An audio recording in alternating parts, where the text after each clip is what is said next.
This is assessment one. Prepare support for learners. Hi, I'm ready to support Jacob in our upcoming social skills session. I've reviewed his IPP and gathered the necessary resources to ensure a smooth and meaningful learning experience. Jacob has been identified on the Eligibility Code 51, which means he has a mild intellectual disability. He also has ELL Code 301, with LP learning ranging from LP1 to LP2, indicating he's still developing English proficiency. He also has asthma, which is managed with a preventative healer at home and a rescue inhalers at school. While asthma doesn't have a specific Alberta education code, unless it significantly impacts learning, Whelan show he has access to his inhaler and can take breaks as needed. Jacob has made great progress. He can now use I messages like "I feel sad when" to express his emotions during conflict. He's also progressing in reading and recognizing 35 out of 44 speech sounds. His current goals include improving conflict skills and decoding grade 3 level text. There were missing information from his IPP as follows: detailed academic performance data in subjects beyond reading and basic math. Specific adaptive functioning challenges Jacob faces in the classroom, like toileting, organization, time management. Communication profile, how Jacob expresses himself in different settings with peers versus adults. Behavioral observations, any pattern of behavior, triggers, or strategies that have been effective.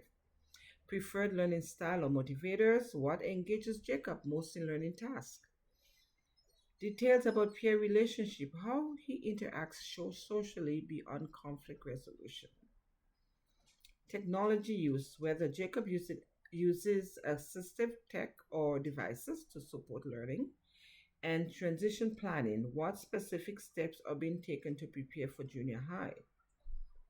And there is no emergency contact in case there's a severe attack of his asthma.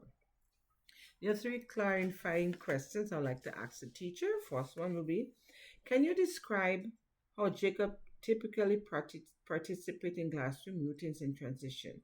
Does he require frequent prompts or supports? These help clarify his level of independence and adaptive functioning. Next question I would like to ask is, what strategies have you found most effective in helping Jacob stay engaged and motivated during academic tasks? This provide insight into his learning preferences and what supports are working. Now, how does Jacob interact with his peers during unstructured times like recess or group work? This will give a clearer picture of his social development and peer relationship.